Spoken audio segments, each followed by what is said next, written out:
Level 1. You are 13 years old and you have a paperclip and a YouTube tutorial from 2011 and a vending machine in the school hallway that owes you a bag of Skittles.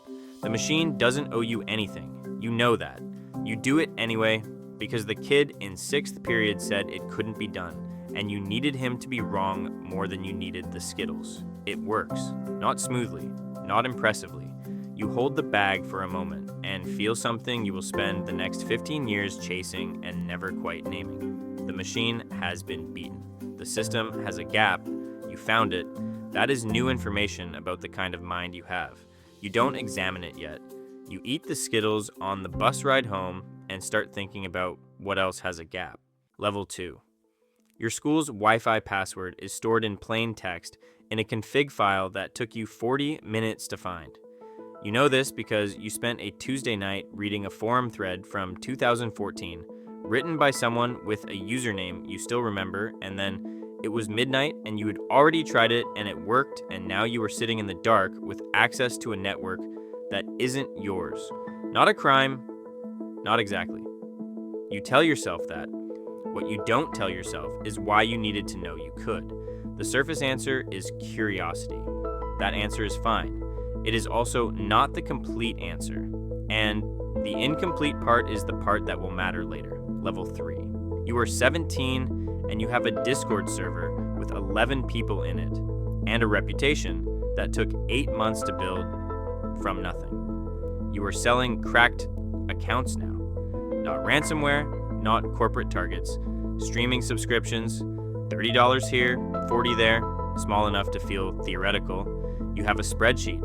It is more organized than your homework. You tell your parents you are good at computers.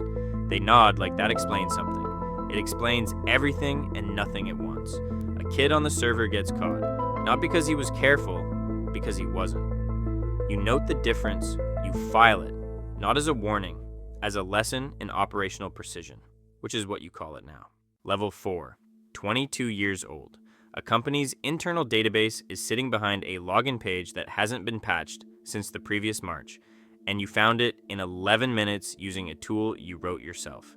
The data inside has names, card numbers, email addresses belonging to approximately 400,000 people you will never meet. You sit with the access open for a long time before you do anything. Not hesitation, not exactly. You are reading the architecture, understanding the thing before you take it. A contact pays you $4,000 for the export. You transfer it in 3 pieces. You sleep fine. That is the part you don't say out loud. The sleep. You have been carrying something since the vending machine in the hallway, and this is what it has grown into.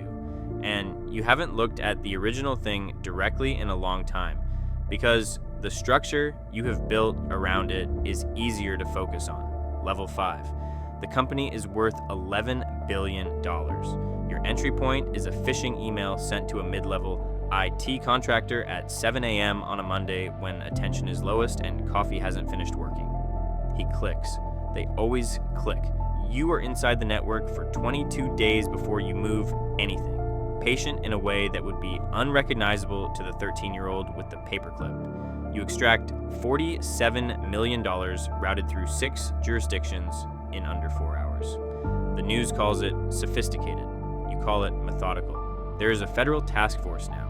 They have a name for a person they cannot locate. You are in a different city. You are already reading about the next one. The question you haven't answered, the one that surfaces at 3 a.m. in a hotel room you paid for in cash, is whether you are still doing this because you are good at it, or whether you stopped being able to stop a long time ago and just haven't said so yet.